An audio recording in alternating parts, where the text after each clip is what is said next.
Boom! We're live, Miss Jennifer Hello, Lee. Jesse. How are you? Oh my goodness!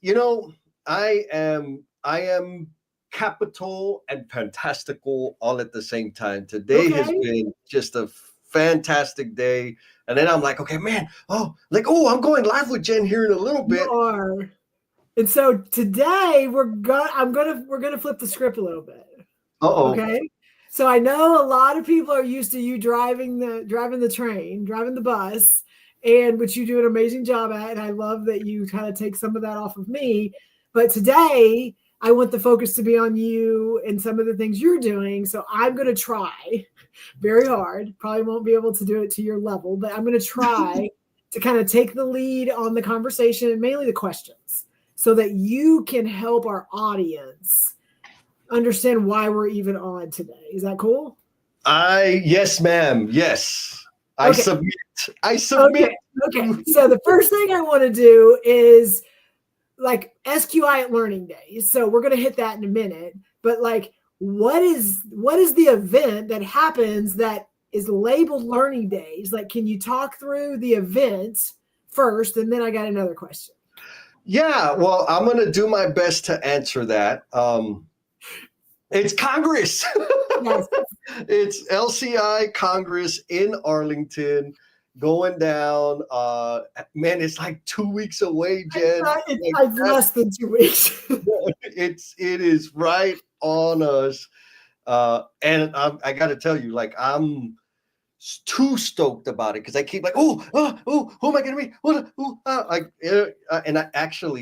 I got a couple little secret announcements that I'm going to float out if we have time. But the whole thing is Congress. LCI Congress is happening, and not next week, but the very following week. Monday, Tuesday's learning day, or Monday there's a golf tournament. Monday, Tuesday, there's learning days. Wednesday, Thursday is the the main deal with all the breakout sessions and just massive amounts of stuff going on. Rather knowledge sharing and exchanging. And then Friday's Gemba Day. Like, it's a week. I'm pretty damn excited. Okay, so I want to lay the groundwork a little bit. So number one is you were in San Diego last year. Yes. And yes. You got to do a little bit of what this is at one of the breakout sessions to kind of give a taste or a flavor of this. Yes. So tell me about that experience, and then I'm going to transition into how we got to where we are right now. Oh, okay. So last year, luckily, actually, Miss Lynn Randall, and I co-facilitated a little breakout session. It was the SQI microdose, sweat equity improvement. Don't ask me about the acronym. That me and Adam were brainstorming one day, and I liked the way SQI sounded. I was like, yeah, I like that. But sweat equity improvement. And so it was a super condensed version. That's why it's called the microdose of the answer to production problems, the better answer to production problems, right? Usually the typical response is more people, manpower. I'm not saying that that's bad, but if you do this, apply this thinking, this methodology, you will get more production with those additional people. Or you may even find that you don't need more people and you don't need overtime. You just redesign the work by making it better for the people. And so Lynn and I got to present that to the group, which was super. I mean, it was San Diego, right? But we had a lot of good interaction, a lot of good questions. We had some, mind shifts happen in the middle of the session. And then we got feedback about this needs to be like a full day workshop. And I said, I need to tinker around with that. So I've actually delivered it a few times and turned it into a full day workshop, because really like doing it on the job and training people, which you have some experience with, it's a commitment, right? There's a lot of stuff, but at the very least, the idea of the workshop came from that presentation in Congress last year and kind of planted the seed for the workshop that is going to be happening here in less than 2 weeks. I know. So a little bit of background too is, so yes, that happened in San Diego, which was cool because it kind of gave some people a taste of what it is. Yep. Leading up to that, I personally have, with Lynn, went through this entire program, I'm going to say. And when you're going through it outside of like a captive audience at LCIs, things like that, for us, it was over 8 to 10 weeks. It was Yep. pretty long. And then we're meeting, we're doing some homework, we're then coming back and sharing, doing some evaluation, doing some more homework. So there was the cycles of going through Yes. that to learn kind of how do you start and then how do you build upon that to be able to make work better and to make Yes. work less hard. And so Yes. that's my experience. So, and it was awesome because Keon Zandy and I are co-chairing this Congress. So it's sometimes it's all the little parts that move together. So went through that, lots of value. Then also learning days is 2 full days or a day and a half where we take lean concepts, things that are really out there to help for continuous improvement, to eliminate waste, to make life better for people. And it's not so much, let me show you what I've done, but it's actual, like you're learning the skills, you're learning the steps and the process to be able to do something. Yes. And so it's like, that's the beginning of the week. And then you go in and people talk about like your microdose, things that you've been able to accomplish. And you have a full day on Tuesday to kind of walk a group of people through what this is, but they're going to actually like do the work. Is that right? Absolutely. Okay, Yes. so tell us about that. Okay. So first I want to bring up an accomplice.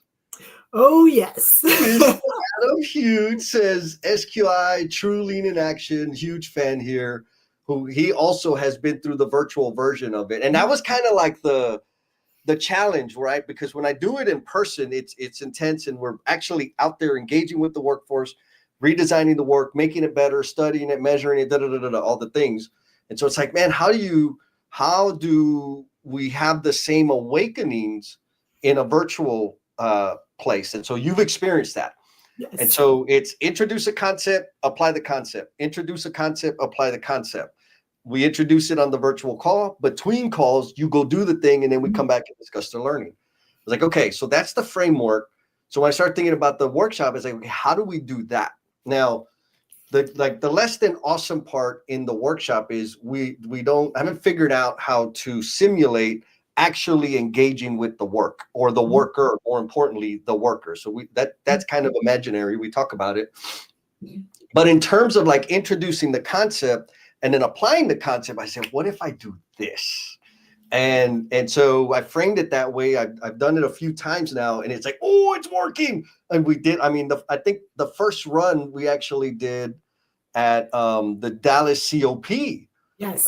It was a Dallas COP event, and that's where I learned, like, okay, 4 hours is nowhere near enough time because I was just running through everything. And the reason, like, the time component is not all the talking I'm going to do. It's the application of the concept on the thing, right? And I'll talk about that here in a second. The conversations that are had amongst the group to come to an understanding or at least a consensus on which direction they're going to go. That's where the time is. And so it's super engaging for everybody. And then concept, and then, going through the thing again. And so the where I cracked the nut, like the thing that I had to figure out is the amount of time it takes to actually break down the work and identify all the steps and add all the seconds and all of that. There was no way to build that into the workshop. So I pre-populated one for everybody to work off of as the template. Everybody's working off the same template, which is awesome because everybody comes with different ideas of how to make that work better. And everybody comes up with a different understanding or frame of reference in terms of like what Zoom level they're studying the work from, of shared understanding of value add, incidental, or maybe not a shared understanding, but they find somebody usually gives up is okay, fine. Same thing, looking at work in terms of cycles. And by work, I mean like the actual installation. And so we watch a video, it's a 5-minute video. Kind of there's an awakening that happens there to help people understand like the source or the pool of opportunity that we miss in terms of where and how we can make the work better for the people that have their hands on the tools doing the work. And so we have that awakening, and then it's okay, now let's break this thing up into like the nano details so that we can quantify how much of that work is hard. And this is all like, this is the core thing. It is focusing on the work that steals life from our people, which sets the foundation to overcome resistance to change, sets the foundation to start building relationships with the individuals, like if you're doing it in real life. Anyways, so the whole workshop, I'm like, okay, if we tweak this and I tweak that, so that we can introduce these things, like how do we look at it differently? How do we approach it so we're respectful, right? We're not coming up to people and saying, hey, that's stupid. Why do you do it that way? And we're saying, hey, we noticed that this looks like it's like painful. What if we tried this? Would you be open to that? And then ultimately on the back end, which is the question that you hear all the time, right? How do you make it stick? Like, it's fine, we're going to put all this time and energy into making the thing work, fixing it here, but we do this thing on every freaking project we're on. It's like, so we have a solution for that, right? Of how do you standardize so that you can scale the thing? And so like, that's the whole, I mean, overarching, and I stole this from Lance. He's like, oh, so what you're doing is you're humanizing the work, optimizing the installation, and scaling those improvements. I'm like, dude, I need a tattoo. So that is what I am going to be torturing. And well, here's the first announcement. That is what we are going to be torturing people with. And by we, I mean, and you know what? I should have invited them to be on this freaking live stream, and I'm brain dead. So folks out there in the Omniverse, we are going to have a, man, I don't know what to call it, OG meetup at the SQI Learning Days SQI session, because Jennifer Lacey, Adam Hoots, and Sean Moran are going to be co-facilitators with me. So it's going to be all four of us in there. There may be a fifth. We'll see how that works out. To help make sure everybody so to make sure everybody gets, like, nobody gets stuck and everybody can progress and go forward, because Adam's been through it, you've been through it, and Sean have been through it. And what I think, I got to say this, what's really most important to me is that you all come from a people-centered focus. And like, for real, if you're a people-centered leader, or if you know that you should be, this will help you get there. And so that's kind of the evolution of this dang workshop. And I can't, man, I'm stoked. Okay, so two things. Number one is, yes, been through it. And I'm going to tell you, so I guess I want a call to action for people that are out there listening, or those that run across this feed and go, well, I'm going to be at Congress, and I'm maybe thinking about learning days, or I'm already, was looking at this learning day, but not sure which one. I'm going to tell you from someone who gets to watch a lot of work being put in place, but also working with teams, working organizationally, like all the things that you're doing out there, trying to lead to be better, for your people to be better, for your organizations to be better, for your projects to be better. If you go through this, you will never look at work the same. You will never look at work being put in place. It doesn't matter if it's the drywaller, if it's the guy tying rebar, if it's the guy doing in wall, the guy doing above ceiling. It does not matter. You will, the things that, like, what Jesse forces you to see and look at, and it's one that it's there everywhere you go, every job you're on. We are trained and conditioned, Jesse taught me this, you are conditioned to look for certain things based on your role, based on what's important, based on the client. We are conditioned to look at certain things. And what he does is he almost takes those blinders off. He takes the things off that makes us only look at certain things, and we see everything. And then you're able to really understand why there's struggles, why we have people having, not being able to get the work done they need to. You're getting to see a lot of the whys, and sometimes it's not on the person doing the work. It's the people that are trying to plan the work for them. Yes. So just all of those things were takeaways from going through and just sitting and really like looking at work differently, and production. Everybody talks about production, and we kind of have these little nuggets here and there. And what Jesse kind of has broken down and has really created this system of being able to study it, it's you are able to understand why and how, but also what can you do, what can you impact, little impacts here that long term can make not only the person doing the work, their job a little bit easier, but also the outcomes. Yeah. So that's what I got from it. Yes. Oh my God. Thank you. And I'm glad this is all caught on video. I'm using that as a testimonial, girl. But like that's the thing. And little more background. When I got introduced to like the different elements that I kind of all brought together, that was this like the slap in the face. I could not unsee it. I'm like, oh damn. I mean, hell, I used to do like real work. I used to have a real job and install stuff. And I was a foreman. I was superintendent for the trades. And I didn't look at work that way. And once I was introduced to the hands and eyes level of studying work, and you can't unsee it, right? And that's the fun part is some people get a little anxious, like, oh my God, there's so much waste. Like, yeah, don't worry about it. It's always been there.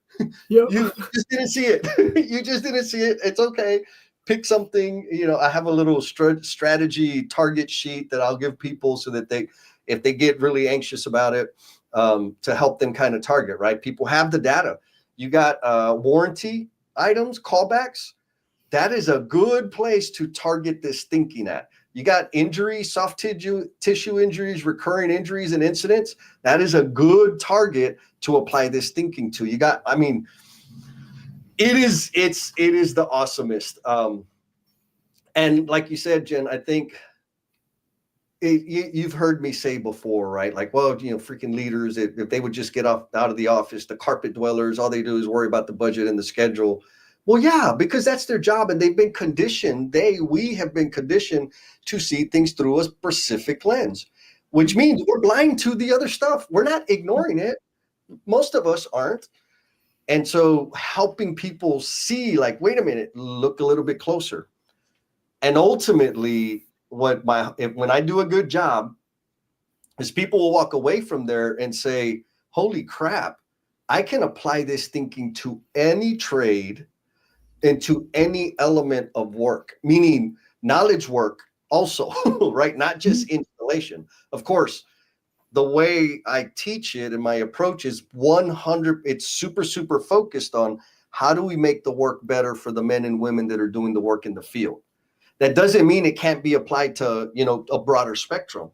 That's just I'll say the audience that I have underserved. And so I'm focusing all my energy in that direction. And so, my goal is twist people's brains around, right? Give them 3 big giant takeaways. 1, where the hidden improvements are. 2, how to overcome resistance to change. And 3, how to standardize the improvement so they can scale that bad boy. If I can slap everybody in the face with that stuff, I think I'd be feeling pretty good after the session, Jen. Awesome. Okay. So, I want to give a little context here. So again, we're doing a full day session. You're like 8 hours with Jesse. That's a lot. It's a lot, but he's also, he brings a little bit of humor in there every once in a while. So, but it's 8 hours. And still, Jesse, it's still not everything because you're in a space where you're having to like make some assumptions. So what I heard from what you said earlier is you took some of the things that, I mean, they're pretty general, like what other people, the takeaways, things like that, and you've just made those standard. So you're just going to come in with some standard work that is very easy. And hey, this is what we're all going to look at, and this is what we're all going to do. And then there's also components with groups, looking at and studying work that are going to get to go and take their ideas or their thoughts and then learn a little bit and then come back and share. And then the groups are going to get to share. And then, so there's still some interaction and activity and things, even though you're going to try to get a lot of information in an 8 hour, 6 or 7 hour period. Is that what? Yeah. I mean, it's a contact. The best way I could describe it is it is a contact workshop. There's going to be some cussing and discussing. There's going to be some arguments. There's going to be some conflict. And I wish I could design that in. I don't have to. It just happens, Mhm. especially when we have the conversation about what is value add and what is incidental. Like every time it's a debate, and it's a health. Here's what I like about that part is it is a healthy debate. A, B, if you're a green person, don't know nothing about lean, like this is your first time, it is going to shape your thinking in a very important way. Mhm. C, if you're like an experienced master lean guru, it's going to shape your experience as well. And so it helps, again, it helps expand our zoom level. Most of us are looking at work and improvement from this 30,000 foot view, and we don't have the context to apply the thinking, the frameworks at the ground level. That conversation in and of itself creates that context that when people walk away, it's a different understanding. That's not to say a lot of people are going to get it right away, but a lot of people aren't. And when we break up into groups, that's why it's like, here is the concept. Now go apply it to your understanding. And everybody wants the silver bullet, the right answer. And I ain't there to give silver bullets or right answers. I'm there to help people make it make sense for themselves. And so that's the part. Bro, do you remember that part, Jen? Yes. Okay, so I do want to make a statement based on those of you that are planning on being at Congress and you're considering learning days, or you're already thinking about maybe this is something you want to do. When you go and you register, Jesse has been very intentional. It is going to be labeled under fundamental.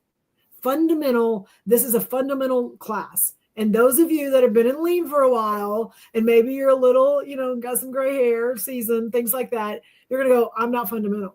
I've been doing this for a while. So there's a reason it's labeled fundamental. So number one, Jesse already said it. He said it because those that are coming in, would be a great way for them to start their journey, to have this lens to look at work. But even those of us that have been in it a while, it is going to be a way for us to take those blinders off. And Yes. We've been doing something that's been working and that we've done great in our careers, but it is going to make you look at work differently. And when we talk about production, especially in lean, a lot of people look at that differently. Like, what does that mean? Is it manpower? Is it equipment? Is it work? Is it pieces per hour? Like, there's a lot of different ways people look at production. This is going to allow everyone in the room. Doesn't matter if you've been in the industry for 20 years. Doesn't matter if it's your first year in the industry. It doesn't matter. You're all going to be able to look at it through this lens. Yes. And then when you're out there, no matter who you're interacting with, like you have a vision that is very similar to what somebody next to you is looking at. And so again, it's going to help with some of those conversations when it comes to doing the work. Yes. Thank you, Jen. And so we got some comments. Okay. Mr. Hootie Hoot says, this work matters. It's so funny how often we walk in the field, but have little to no idea about what we are seeing. Listen with your eyes. And that's one of the points I'm making. The thing is like, man, you can see the pain in the work by just looking at the people, their face, the way they're breathing, the way they grit their teeth. That helps us understand like, oh, there's a freaking improvement opportunity. And then Dr. Alejandra, oh, I love it. She's like, stop our cruise control every once in a while, or stopping our cruise control every once in a while is critical. And so, yeah, my goal is to break everybody's cruise control, right? And see things. I like the way you pointed it out. Like we all kind of look at production. We have a different context around it, and they're all valuable. They're all true. My assumption is that this level of production, very, very few people even think about or even aware that it can be affected, right? Because back to the conditioning, most of us think in the GC space well, it's means and methods. So it's up to them to do it however they want to do it. And if they're not making the schedule, then they just need more people and overtime. Like, okay, there's some truth there. That's some conditioned thinking. But I know some projects where they said, this is how we're going to do this.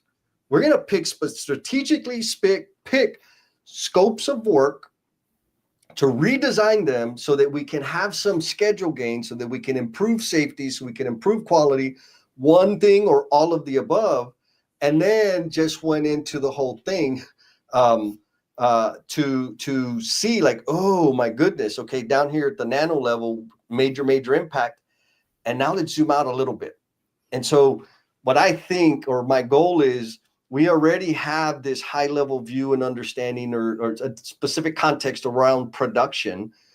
And if I can give people a closer look, and what happens, or what I've seen happen, is that people that live here and all of a sudden get introduced to this at the micro level, they can then apply it, toggle back and forth and adjust their zoom level and improve the hell out of all kinds of work to better serve the people doing the work. Like, that is the effect. That is why this is one of my addictions, is because if I can slam people on the head and shift their lenses just enough to look at work differently and approach the improvement of the work differently, then I'll have served my purpose. Like, that's. So I want to do one clarification, one example, and then we'll do closing thoughts. Are you good with that? Yes. Yes, okay, ma'am. So I want to clarify. I want to make sure, because we're talking a lot about the people doing the work, Jesse, I want to make sure we're clear. They're not doing anything wrong. They're doing what they were taught. Correct. Okay. And so some of the onus falls on us that have a little bit more authority or a little bit more sway on how we can change things. And this class helps you look at that, helps you kind of, and some of it, and my example is very simple, Jesse, because you were a part of it, but we were at a job site and we had a couple of lean superintendents there. And I'm like, let Jesse just walk you through real quick kind of what SQI is. And so very quickly, we went out, we found someone that was tying rebar. They were tying rebar, and we asked them, hey, could we watch you do some work? So we all stood around him and watched him tie the rebar. And he was going in based on the way he was taught and trained. And he was tying rebar with a screwdriver. That's what we saw. We observed it. We made some notes. We talked about, and then we left that and we went back, which is kind of, we're going to do that cycle in the class. We went back and we talked about, what did we see? How long was this taking? Things like that. And, what was were there issues? He was doing exactly what he was supposed to do. That was his job. Yep. And one of the comments from one of the superintendents in the room was, well, they make a tool that does that. And it's better on his hands, and it's probably safer, and it's only like $25. That's an example of, very small example, but a small example of exactly what SQI is. Is that correct? Yeah, 100%. And I'll add to that, like, $25, they should know better. They should. Like, you're just abdicating your authority and your influence. And you're shooting all over people. And so it's like, you know what? It's a $25 thing. And how many times do they do that task? It is going to have massive impact in terms of labor savings, time savings, and the risk of doing it with the improper tool. Like, it has like compounding gains, but you will never see that the way we walk jobs right now. You got to stop and look at the work from the eyes and hand level thing. Listen with your eyes of what is hard about the task. It's not about judging or critiquing them, because somebody said, hey man, I want you to go tie the unistrut or the rebar or whatever it is. Go tie that. He said, okay, I'll figure out how to tie it. Like, that's what happens. Yeah. And then somebody walks by and you're not using the right tool. Like, no. Sure, you can critique them. How about freaking help them and let the hard work, the uncomfortable work, be the guide to set the direction on what to improve and what to make better. So yes. So awesome. I'm gonna just do a final thought as a question, and I'm gonna let you wrap it up. Are we good with that? Yes, ma'am. Okay. So my final thought is, hopefully people get to hear this. You're probably going to repurpose it, things like that.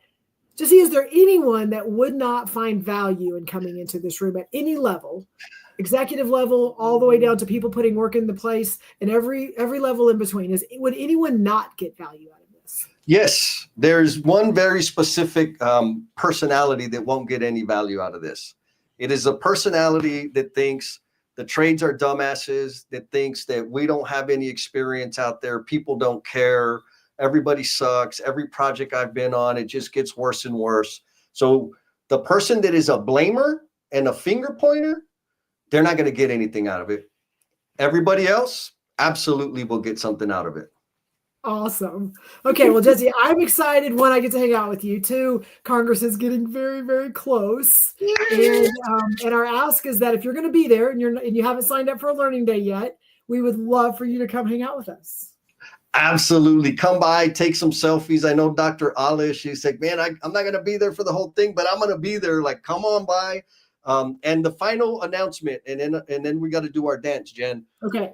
Here's the final announcement for everybody. There is going to be a post SQI workshop happy hour that I'm hosting down the road. So come to the workshop, and then we can go nerd out and relax and have some appetizers and get to know each other a little better at the happy hour. I'm going to be inviting as many COP members as possible because y'all have been volunteering your butts off. And I just want to recognize you and appreciate you. And of course, all the other lean construction freaks out there. Keep an eye out for the invite, and also know if you don't get the invite, it ain't because I don't love you. It's because I was too lazy to find your email address, and you're invited too. So we'll see y'all there later. All right, Jen, hit the music.